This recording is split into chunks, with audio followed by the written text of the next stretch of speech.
Ahmedabad flight ക്രാഷിന് ശേഷം നമ്മുടെ major പ്രശ്നങ്ങളിലൊന്ന് Hungary മൃണാളാണ്. രണ്ടാമത്തെ വിഷയം എന്ന് പറയുന്നത് ഐഫോണാണ്.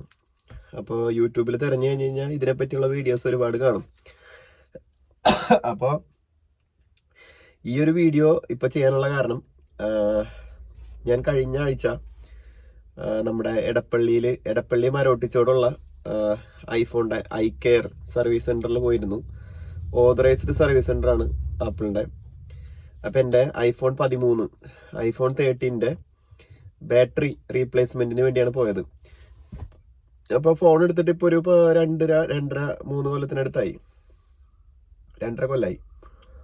അപ്പോൾ ബാറ്ററി ബൾജായിരുന്നു, ബാറ്ററി വീർത്ത് ആ ഒരു ഫ്രണ്ട് ഡിസ്പ്ലേ ഒരു സൈഡ്, റൈറ്റ് സൈഡ് പുറത്തേക്ക് വന്ന് നിൽക്കുന്ന ഒരു രീതിയിലായിരുന്നു അതിൻ്റെ കണ്ടീഷനായിരുന്നത്.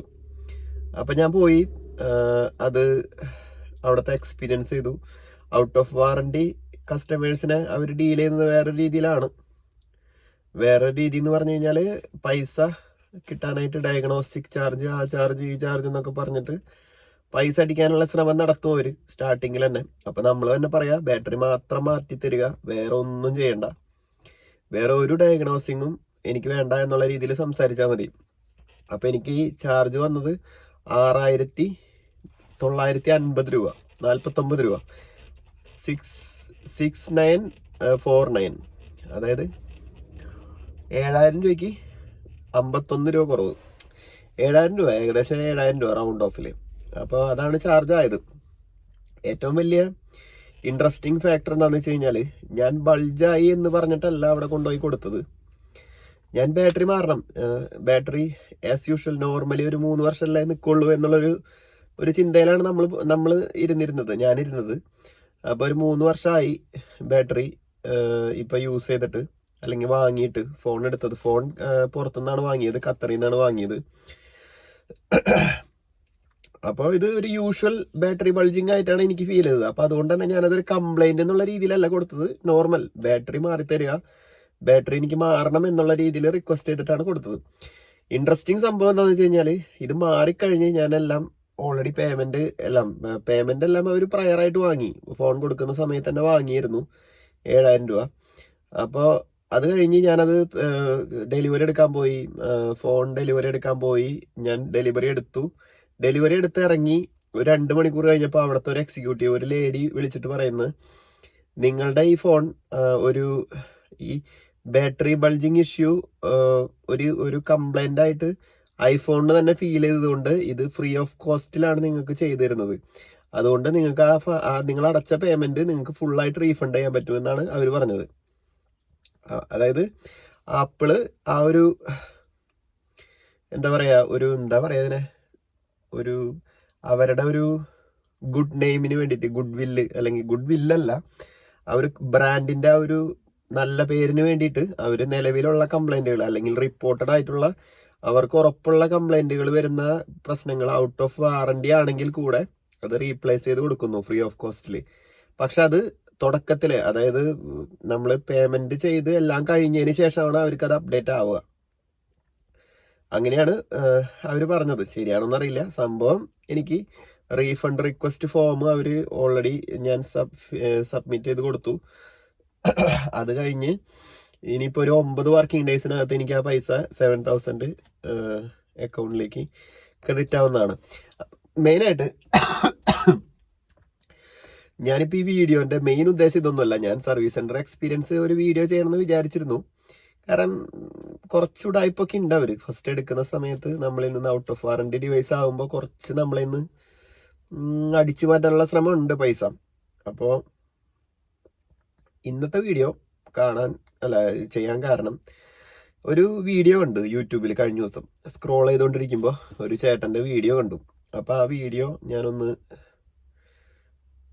ഇവിടെ കാണിക്കാം, സ്ക്രീനിൽ കാണിക്കാം. ഞാനിപ്പോൾ അതൊന്ന് കേൾപ്പിച്ചു തരാം. ചേട്ടൻ എന്താ പറയണേന്നുള്ളത് നമുക്ക് നോക്കാം. ഹലോ SGK എന്നാണ് പുള്ളിയുടെ ചാനലിൻ്റെ പേര്. Hello SGK.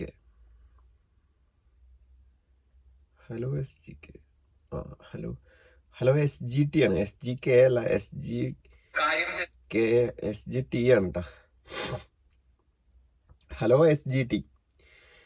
അപ്പോൾ പുള്ളിയുടെ പേരിൻ്റെ ഷോർട്ട് ഫോം ആയിരിക്കും ഈ SGT എന്നുള്ളത്. എന്താ സംഭവം എന്നറിയില്ല. യുവർ ടെക് ഫ്രണ്ട് എന്നൊക്കെയാണ് കൊടുത്തേക്കുന്നത്. ഞാനപ്പോൾ അതിൻ്റെ ചാനലിൻ്റെ ലിങ്ക് ഡിസ്ക്രിപ്ഷനിൽ പേസ്റ്റ് ചെയ്യാം. അപ്പോൾ കാണേണ്ടവർക്ക് പുള്ളിയുടെ വീഡിയോ കാണാം. അപ്പോൾ ഞാൻ കണ്ട വീഡിയോ, ആപ്പിളിൻ്റെ ലക്ഷ്യം ആക്രാന്തം മാത്രം, നമ്മുടെ പണം മാത്രം. ആപ്പിളിൻ്റെ ലക്ഷ്യം നമ്മുടെ പണം മാത്രം എന്നാണ് ഇദ്ദേഹം പറയുന്നത് കേട്ടോ. അപ്പൊ നമുക്ക് ആ വീഡിയോ സ്റ്റാർട്ടിങ് തൊട്ട് ഞാൻ ഈ പറയുന്ന കാര്യങ്ങൾ വീഡിയോ പ്ലേ ചെയ്യാം. റിലേറ്റ് ചെയ്യാനായിട്ട് സാധിക്കും. ചില ആളുകൾക്ക് ഈ പറയുന്നതെന്ന് തോന്നും. ഇനി ഇതൊന്നും അല്ലാതെ ആപ്പിൾ പ്രൊഡക്റ്റുകൾ യൂസ് ചെയ്യാത്ത ആളുകൾക്ക് ഇതൊരു കോമഡി ആയിട്ടും തോന്നാം. സ്മാർട്ട് ഫോണുകൾ വിറ്റിട്ട് ഇന്ത്യയിൽ നിന്ന് ഏറ്റവും കൂടുതൽ പൈസ സമ്പാദിക്കുന്ന ബ്രാൻഡ് ഏതാണെന്ന് അറിയോ? അത് വിവോ അല്ല, സാംസങ് അല്ല, മറ്റൊരു കമ്പനിയും അല്ല, അത് ആപ്പിൾ ആണ്. എന്നാൽ ഏറ്റവും കൂടുതൽ ഫോണുകൾ വിൽക്കുന്നത് ആരാണെന്ന് അറിയോ? അതായത് നമ്പർ ഓഫ് ഫോണുകളുടെ എണ്ണം കൂടുതൽ വിൽക്കുന്നത് അത് വിവോ ആണ് ഇപ്പൊ നിലവിൽ. വിവോയുടെ സർവീസ് സെന്റർ എക്സ്പീരിയൻസ് കാര്യങ്ങളെല്ലാം നമ്മൾ കഴിഞ്ഞ വീഡിയോയിൽ നമ്മൾ പറഞ്ഞിട്ടുണ്ടായിരുന്നു. അവരുടെ സർവീസ് കാര്യങ്ങളെല്ലാം ഓക്കെയാണ്, പക്ഷെ പ്രൊഡക്റ്റിന്റെ ക്വാളിറ്റി നല്ലപോലെ കുറയുന്നുണ്ട്. എന്നാൽ ഈ പറയുന്ന ആപ്പിളിന്റെ സർവീസ് സെന്റർ എക്സ്പീരിയൻസ് എന്താണെന്നുള്ളത് നിങ്ങൾ ആരെങ്കിലും അറിഞ്ഞിട്ടുണ്ടോ? എക്സ്പീരിയൻസ് ചെയ്തിട്ടുണ്ടോ എപ്പോഴെങ്കിലും? ഞാൻ ഈ പറയുന്ന കാര്യങ്ങൾ ചിലർക്കെങ്കിലും റിലേറ്റ് ചെയ്യാനായിട്ട് സാധിക്കും. ചില ആളുകൾക്ക് എന്ത് പൊട്ടത്തരവൻ ഈ പറയുന്നതെന്ന് തോന്നും. ഇനി ഇതൊന്നും അല്ലാതെ ആപ്പിൾ പ്രൊഡക്റ്റുകൾ യൂസ് ചെയ്യാത്ത ആളുകൾക്ക് ഇതൊരു കോമഡി ആയിട്ടും തോന്നാം. പല ഇദ്ദേഹം വളരെ രസകരമായിട്ടാണ് ഇത് അവതരിപ്പിക്കുന്നത്. ഇൻട്രസ്റ്റിങ്ങും ഫാക്ട് എന്നുള്ള രീതിയിലാണ് ഇത് അവതരിപ്പിക്കുന്നത്. സംഭവം ശരിയായിരിക്കും. ഏറ്റവും കൂടുതൽ ലാഭം ഉണ്ടാക്കുന്ന ഐഫോൺ തന്നെ ആയിരിക്കും. കാരണം അവർ ആ ബ്രാൻഡിന്റെ ആ ഒരു ഹൈപ്പ്, ആ ഒരു സ്റ്റാറ്റസ് സിമ്പിൾ എന്നുള്ള ഒരു സംഭവം ഉണ്ടല്ലോ, പ്രത്യേകിച്ച് മലയാളികൾക്കിടയിൽ ഐഫോൺ എന്ന് പറഞ്ഞു കഴിഞ്ഞാൽ ഒരു സ്റ്റാറ്റസ് സിമ്പിളാണ്. വേറെ ഏത് ഫോൺ ആയിക്കോട്ടെ, വേറെ ലക്ഷം രൂപയുടെ ഫോൺ, ആൻഡ്രോയിഡ് ഫോൺ ആയാലും അതിനേക്കാൾ ഒരു പടി മുൻപിൽ ഐഫോൺ അല്ലെങ്കിൽ ആപ്പിൾ എന്നുള്ള ബ്രാൻഡ് അവർ സെറ്റ് ചെയ്തിട്ടുണ്ട്. ക്വാളിറ്റിയും ഉണ്ട് കേട്ടോ, ക്വാളിറ്റി ഇല്ല എന്നൊന്നും ഒരിക്കലും പറയാൻ പറ്റില്ല.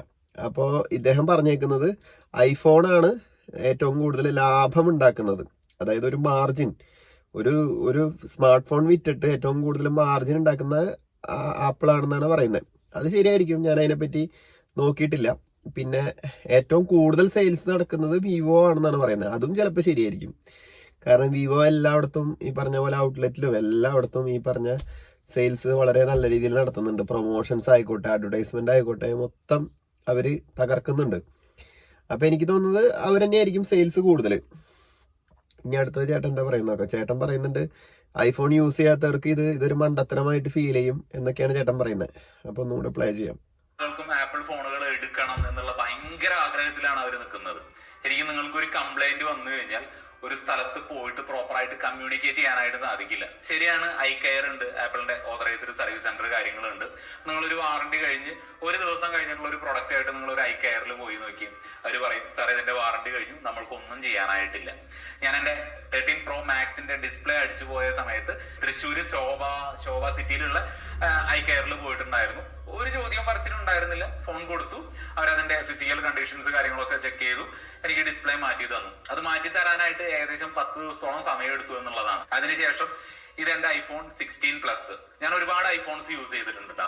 iPhone 6 ഉണ്ട്, 10 യൂസ് ചെയ്തിട്ടുണ്ട്, 10s യൂസ് ചെയ്തിട്ടുണ്ട്, 11, 12, 13 Pro Max, 14 സീരീസ് ഒന്നും യൂസ് ചെയ്തിട്ടില്ല. നേരെ 15 Pro Max അത് എക്സ്ചേഞ്ച് ചെയ്തിട്ടാണ്. ഇപ്പൊ ഈ ചേട്ടൻ പറയുന്നത് ഇദ്ദേഹം ചെറുപ്പം മുതലേ, അതായത് പണ്ട് തൊട്ടേ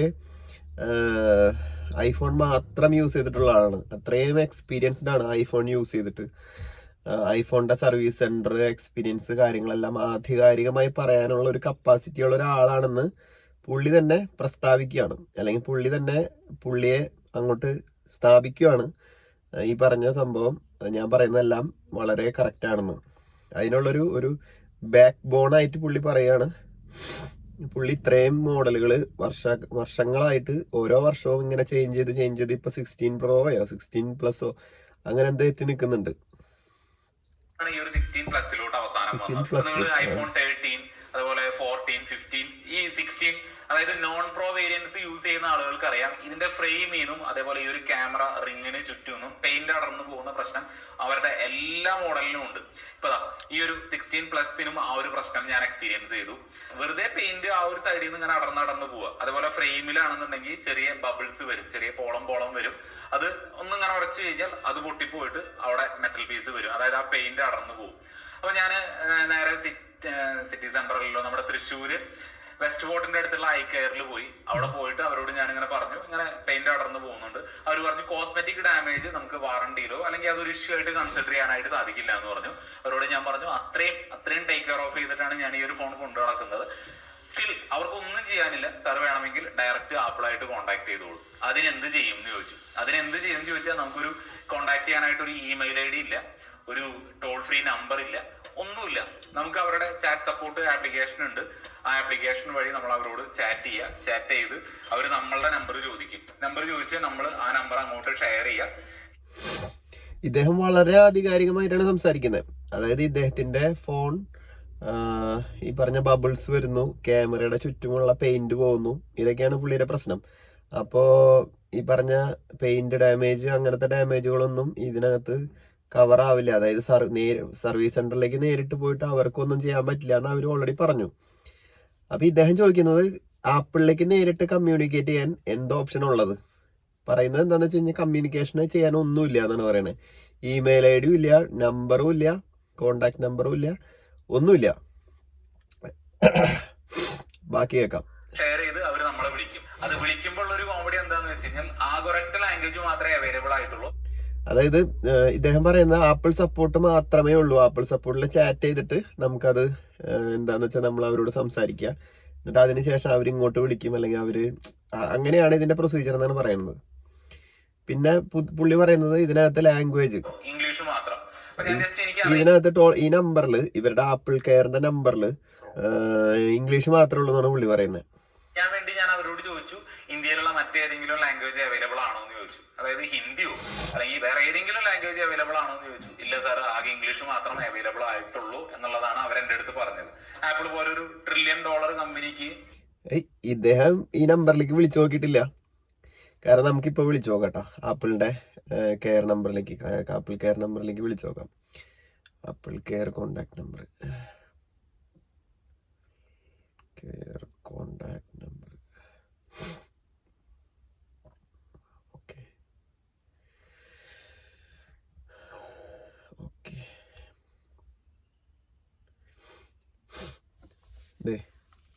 ഇതാണ് ആപ്പിൾ കെയർ നമ്പർ കേട്ടോ.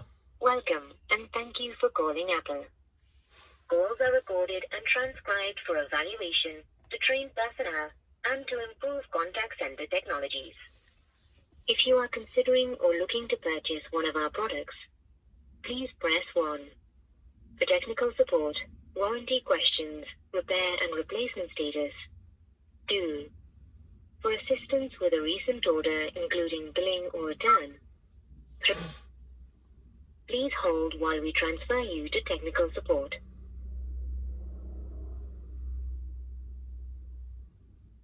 You've been transferred to Apple support. I may ask you to repeat some of the information you've already given. Hindi के लिए 1 दबाएं. ഹിന്ദിക്ക് വേണ്ടി ഒന്നമർത്താൻ, അതായത് ഹിന്ദി ലാംഗ്വേജ് ഇതിനകത്ത് ഉണ്ട്. അപ്പൊ ഞാൻ ഹിന്ദി അമർത്തി. कॉल्स मूल्यांकन के लिए, कर्मचारियों को ट्रेन करने के लिए, कॉन्टैक्ट सेंटर की टेक्नोलॉजीज को बेहतर बनाने और लागू कानून की जरूरत अनुसार रिकॉर्ड की जाती हैं. मुझे आपका फोन नंबर खोजने दें. अगर आप एक आईफोन के बारे में कॉल कर रहे हैं तो 1 दबाएं. आपके अकाउंट पर लगे शुल्कों या बिलिंग से जुड़ी समस्याओं के लिए 2 दबाएं. आईपैड के लिए 3 दबाएं.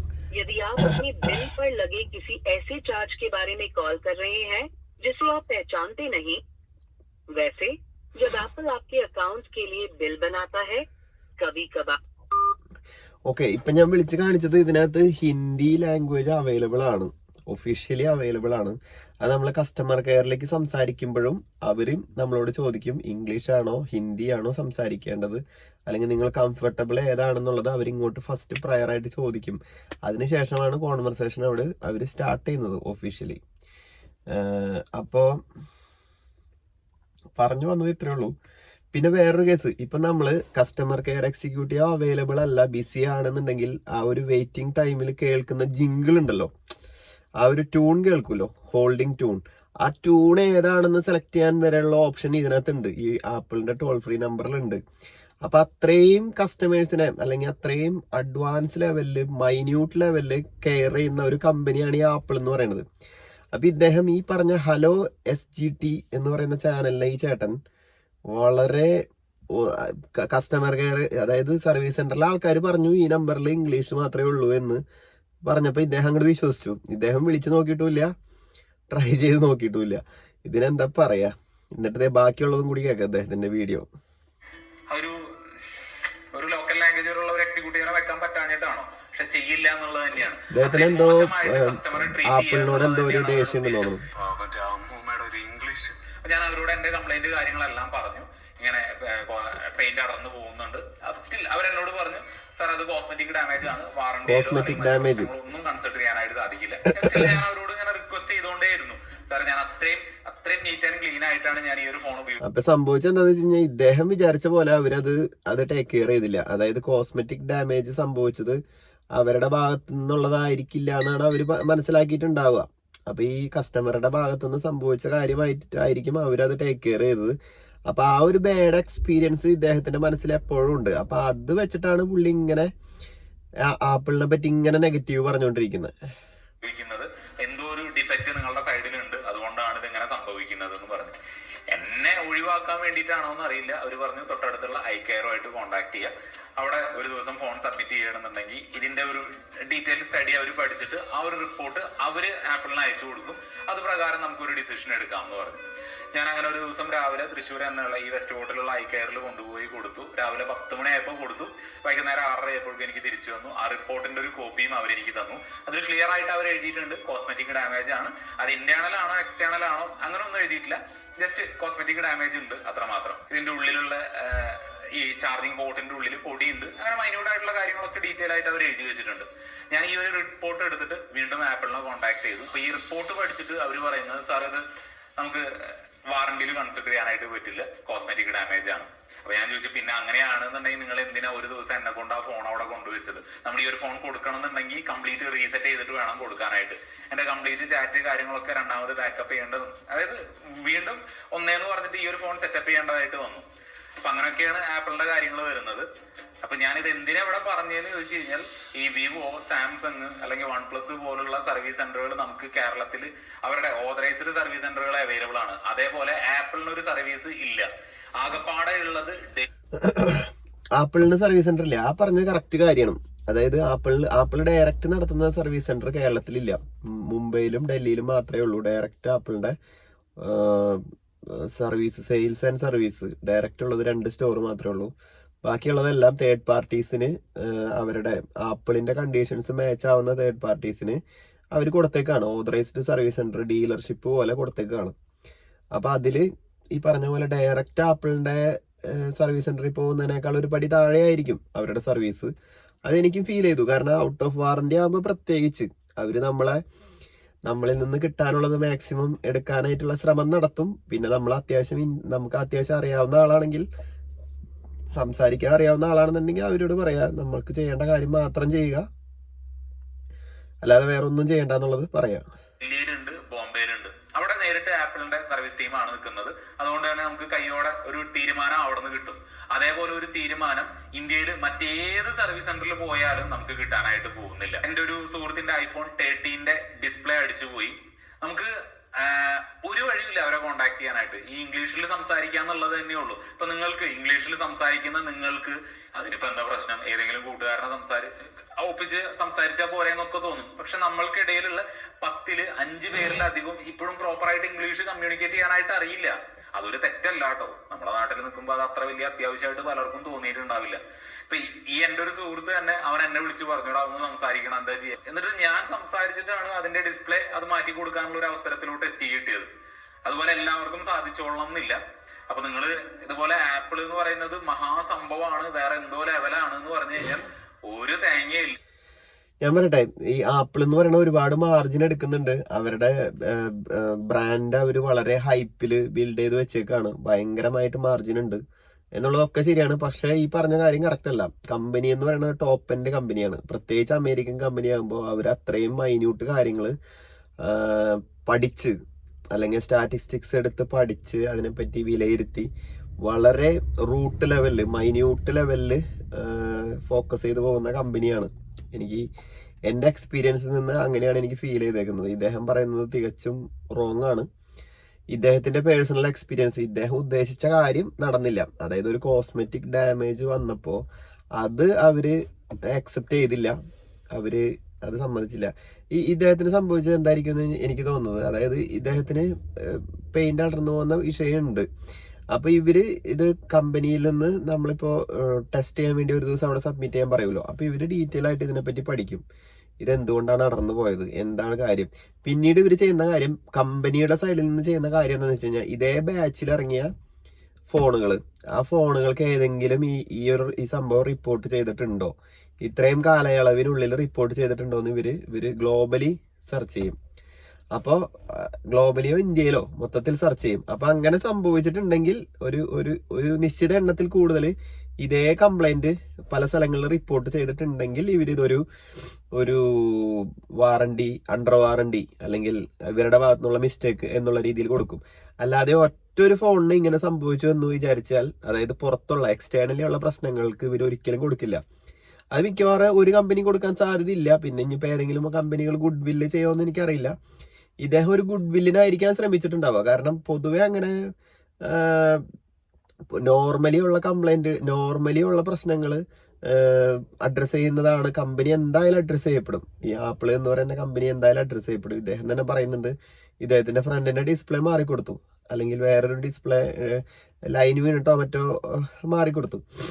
അപ്പോൾ എനിക്ക് എൻ്റെ പേഴ്സണൽ എക്സ്പീരിയൻസ് എന്ന് പറഞ്ഞാൽ, ഇപ്പോൾ ഈ കഴിഞ്ഞ ആഴ്ച വളരെ റീസെൻ്റ്ലി എൻ്റെ പേഴ്സണൽ എക്സ്പീരിയൻസ്, ബാറ്ററി ബൾജായി ബാറ്ററി മാറാൻ പോയ എനിക്ക്, ഞാൻ പേയ്മെന്റ് ചെയ്തു. അതിനുശേഷം എനിക്ക് അവരത് റീഫണ്ട് ചെയ്തിരുന്നു. കാരണം അതൊരു എന്തോ ഒരു പ്രൊമോഷണൽ പ്രോഗ്രാമോ എന്തോ ഒരു ഗുഡ് വിൽ പ്രോഗ്രാം സംഭവം സംതിങ് വന്നിട്ട് ഈ പറഞ്ഞ ഐഫോൺ 13 എന്ന് പറഞ്ഞ ഒരു മോഡലിന്റെ ബാറ്ററിക്ക് ഇഷ്യൂ ഉണ്ട്, ബൾജാവുന്ന ഇഷ്യൂ ഉണ്ട് എന്ന് അവര് ഓൾറെഡി അവരുടെ സിസ്റ്റത്തിൽ ഉണ്ട്. അല്ലെങ്കിൽ പലർക്കും ഇത് കംപ്ലൈന്റ് ആയിരിക്കുന്നത് കൊണ്ട് അവരത് ഫ്രീ ഓഫ് കോസ്റ്റിൽ മാറിത്തന്നു, ഔട്ട് ഓഫ് വാറണ്ടി 2.5 കൊല്ലം കഴിഞ്ഞിട്ടും അവർ മാറിത്തന്നു. അപ്പൊ അതാണ്. അപ്പോൾ എക്സ്പീരിയൻസ് പലർക്കും പല രീതിയിലായിരിക്കും. അപ്പോൾ കമ്പനിയെ പറ്റി ഒരാളുടെ എക്സ്പീരിയൻസ് കൊണ്ട് ഇങ്ങനെ ഒരു വീഡിയോയിൽ വന്ന് പറഞ്ഞിരുന്നു കഴിഞ്ഞു കഴിഞ്ഞാൽ എന്തായിരിക്കും എന്ന് എനിക്കറിയില്ല. അത് ശരിയല്ല. പിന്നെ ഇദ്ദേഹം പറയുന്ന, ഇദ്ദേഹത്തിന്റെ വീഡിയോന്റെ അടിയിൽ വന്ന കമന്റുകളിൽ ഒരുപാട് പേര് പറയുന്നുണ്ട്, ഞാൻ ഐഫോൺ യൂസറാണ്, ഇനി ഞാനത് തുടർന്നുകൊണ്ട് പോവില്ല, എനിക്കും ബാഡ് എക്സ്പീരിയൻസ് ഉണ്ട്. അതായത് ഇദ്ദേഹം പറഞ്ഞ കാര്യങ്ങൾ ഒരു പരിധി വരെയൊക്കെ ശരിയാണ്. ഈ പറഞ്ഞ ഓവർ ഹൈപ്പ് കൊടുത്തിട്ട് പ്രൈസ് ഭയങ്കരമായിട്ട് ഹൈക്ക് ചെയ്ത് നിർത്തിയേക്കാണ് ഓരോ മോഡലിനും. പിന്നെ വലിയ വലിയ വ്യത്യാസങ്ങളൊന്നുമില്ല, ചെറിയ വ്യത്യാസങ്ങൾ വരുത്തിയിട്ട് ഓരോ വർഷവും പുതിയ അപ്ഡേഷൻസ് പുതിയ മോഡലുകൾ ഇറക്കിക്കൊണ്ടിരിക്കുകയാണ്. ഇതെല്ലാം ശരിയാണ്. അപ്പോൾ കുറെ കമന്റുകൾ താഴെ കാണുന്നുണ്ട്, ഞാൻ ഇനി ഐഫോൺ എടുക്കില്ല, ഐഫോണിന്റെ ക്യാമറ ഒന്നുകൊണ്ട് മാത്രമാണ് ഞാൻ ഐഫോൺ ഇപ്പോഴും യൂസ് ചെയ്യുന്നത്. അതൊരു പ്രധാന പോയിന്റ് ആണ്. ഐഫോണിന്റെ ക്യാമറയും ഐഫോണിന്റെ ആ ഒരു പ്രോസസ്സിങ്ങും, അതായത് ക്യാമറ, വീഡിയോ പ്രോസസ്സിങ്ങും, ഇതെല്ലാം ഐഫോണിൽ മാത്രമേ കിട്ടുള്ളൂ ഈ ഒരു ക്വാളിറ്റിയിൽ. പിന്നെ ഇതിന്റെ ഒരു ആൾട്ടർനേറ്റീവ് ആൻഡ്രോയിഡ് എന്നൊക്കെ പറയുന്നത്, ഇപ്പോൾ ഞാൻ പറയുകയാണെന്നുണ്ടെങ്കിൽ എനിക്ക് പേഴ്സണലി യൂസ് ചെയ്യുന്നതും ഇഷ്ടപ്പെട്ട ഒരു ബ്രാൻഡാണ് വൺപ്ലസിന്റെ 13 എന്ന് പറഞ്ഞ മോഡൽ. അതായത് ഒരു 70,000 ഇന്ത്യൻ റുപ്പി വരുന്ന ഒരു മോഡലാണ് ഐഫോൺ 13. OnePlus 13. ആ OnePlus 13 ഇതിനൊരു ക്യാമറ ഇതുപോലെ തന്നെ, ഏകദേശം ഇതുപോലെ തന്നെ, അല്ലെങ്കിൽ ഇതിനേക്കാളും മുന്നിൽ നിൽക്കുന്ന ഒരു ക്യാമറയാണ് ഈ പറഞ്ഞ OnePlus 13. നമ്മുടെ ഐഫോൺ 13ഉം OnePlus 13ഉം ഏകദേശം സിമിലർ ആണ് ഈ വീഡിയോ റെക്കോർഡിങ്ങിന്റെയും ഫോട്ടോയും കാര്യങ്ങളൊക്കെ നോക്കുമ്പോൾ. അപ്പോൾ ഐഫോൺ ഭാവിയിലോട്ട് ഉപയോഗിക്കാൻ താല്പര്യമില്ലാത്ത ആളുകൾക്ക് കൺസിഡർ ചെയ്യാവുന്ന ഒരു മോഡലാണ് OnePlus 13 എന്ന് പറയുന്നത്. അതിനും ഈ പറഞ്ഞ പോലെ 70,000 ഉണ്ട്. കമ്പാരിറ്റീവ്ലി ഈ പറഞ്ഞ പോലെ ബാറ്ററി മാറാനൊന്നും ഇത്രയും ചാർജ് വരില്ല എന്ന് ഞാൻ പ്രതീക്ഷിക്കുന്നു. കാരണം എൻ്റെ OnePlus 7 ബാറ്ററി മാറാൻ പോയപ്പോൾ എത്ര 1100 1200 അങ്ങനെ എന്തോ ആയുള്ളൂ ബാറ്ററി മാറി സർവീസ് ഉൾപ്പെടെ. അതായത് ആ ബാറ്ററി ചാർജ് ചേഞ്ചിങ് പൈസ ഉൾപ്പെടെ ഈ പറഞ്ഞ പൈസ ആയുള്ളൂ. തുച്ഛമായ പൈസക്ക് ബാറ്ററി മാറി കിട്ടി. അത് ഇപ്പോഴും ഞാൻ യൂസ് ചെയ്യുന്നുണ്ട്, ഒറിജിനൽ ബാറ്ററി. അപ്പോൾ ഔട്ട് ഓഫ് വാറണ്ടി ഡിവൈസ് ആണ്. ഇതാണ് ആ ഡിവൈസ് OnePlus 7. അപ്പോൾ അങ്ങനെയാണ് കാര്യം. അപ്പോൾ ഈ ചേട്ടൻ്റെ അടുത്ത് എനിക്ക് പറയാനുള്ളത്, ഹലോ SGT എന്ന് പറയുന്ന ചാനലിൽ ചേട്ടൻ്റെ അടുത്ത് പറയാനുള്ളത്, ചേട്ടൻ്റെ പേഴ്സണൽ എക്സ്പീരിയൻസ് കൊണ്ട് അല്ലെങ്കിൽ ചേട്ടന് ഉണ്ടായ ഒരു മോശം അനുഭവം കൊണ്ട് അല്ലെങ്കിൽ ചേട്ടൻ അവരെ അക്സെപ്റ്റ് ചെയ്യാത്തത് അതിൻ്റെതായ കാരണങ്ങളുണ്ട്. അപ്പോൾ ആ ഒരു കാരണം വെച്ചിട്ട്, ആ കാരണം ഉള്ളത് കൊണ്ട് ഒരിക്കലും ആ കമ്പനി മോശമാണ്, കമ്പനീനെ പറ്റി ഒന്നും പഠിക്കാതെ മനസ്സിലാക്കാതെ ഇങ്ങനെ വീഡിയോ വന്ന് പറഞ്ഞു കഴിഞ്ഞാൽ അത് വളരെ മോശമാണ്, ആധികാരികമല്ല എന്നാണ് ഞാൻ ഇവിടെ പറയുന്നത്. ഓക്കെ, അപ്പോൾ നമുക്ക് അടുത്ത റിയാക്ഷൻ അല്ലെങ്കിൽ ഇങ്ങനത്തെ വീഡിയോസ് കാണുമ്പോൾ നമുക്ക് സംസാരിക്കാൻ ആധികാരികമായിട്ട് പറ്റുന്ന ഫീൽഡുകളിലുള്ള വിഷയങ്ങളിൽ നമുക്ക് വീണ്ടും കാണാം. അതുവരെ ബൈ.